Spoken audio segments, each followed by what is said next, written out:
Welcome to the Monarch Football Show with Coach CJ Goss. I'm your host, Nick Boykin, joined as always by Coach Goss. This past weekend, the Monarchs traveled to Montgomery, Alabama, faced the Huntington College Hawks in a loss, 42-6. Coach, your team at halftime, was close going into the halftime. It was 14-3, but some unfortunate turn of events at the end. What led to the unraveling of the game for Methodist? Well, right before the half, we were in a fourth down situation where we had the choice to either punt the ball and get out of the half or, go for it on fourth down. We had talked with the defense and we felt pretty confident that we'd be able to get the stops if we didn't get the fourth down. And unfortunately, we didn't convert the fourth down. And then what happened was one big play later, they marched down and, that kind of set the tone leading into the second half where, we struggled in the second half. Coach, even with the loss this weekend, your team has had good wins over Randolph-Macon College and NC Wesleyan, two good regional opponents. Your team has some younger players in the secondary, a new quarterback. How hard is it to kind of adjust with, you have some good veteran players at certain positions, but younger ones at others in key roles.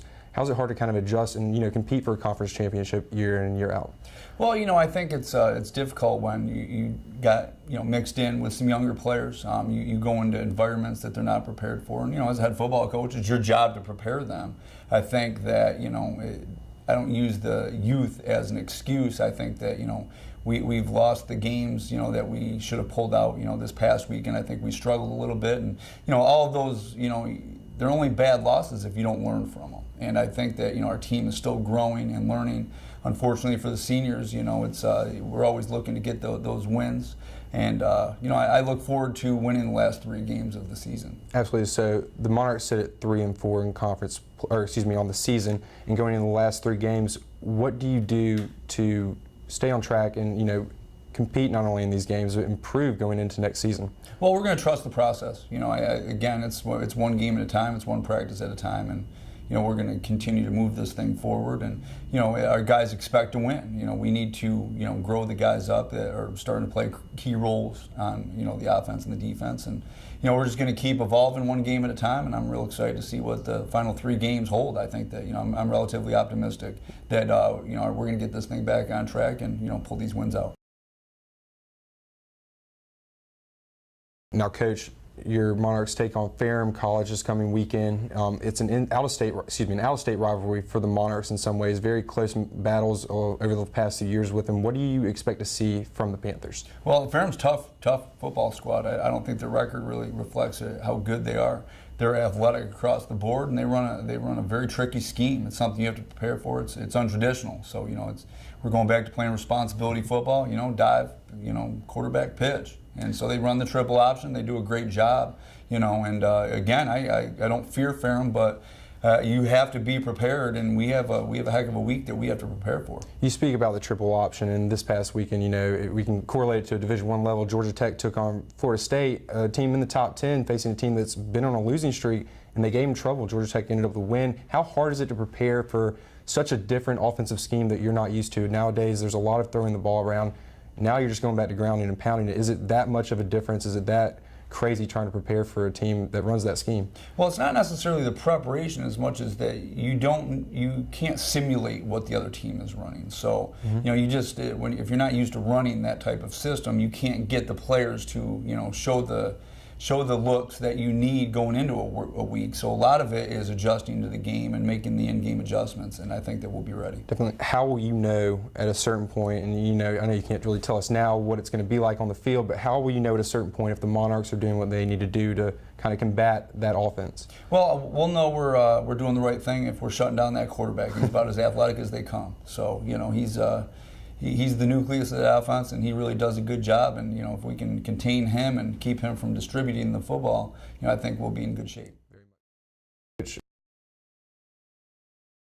Each year, the Monarchs are recruiting in season and out to prepare for and to, like Coach said earlier, reboost on talent from season to season. Coach, what do the Monarchs do in season and out season in recruiting? How much time does your program put into that process of being a football coach and brought in a program? Well, I think to be an effective, football program, you have to leave no stone unturned when it comes to recruiting. We're very fortunate, and our administration supports us going out to find the players that we're looking for. We comb the whole Southeast and pretty much the whole East Coast, and so we have to go prospect, and it's quite the process. In the fact that we just don't bring a guy on campus one time.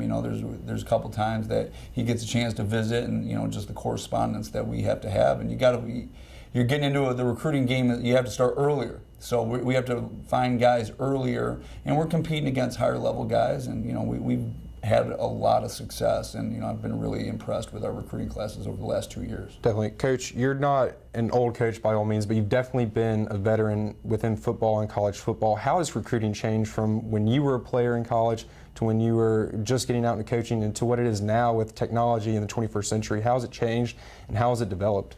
Well, I think social media has picked up a lot of slack in the computer generation.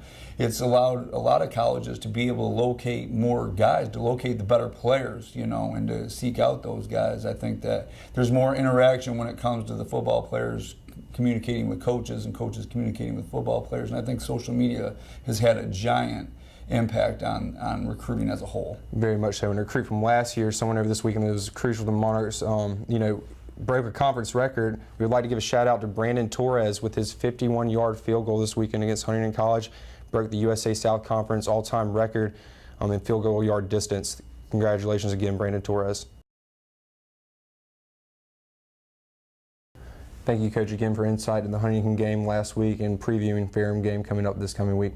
If you can't catch the game at Monarch Stadium at 1 o'clock, tune in to mumonarchs.com, the official athletic website at Methodist University, to watch the game online. For the Monarch Football Show with Coach Goss, I'm Nick Boykin. Go Monarchs.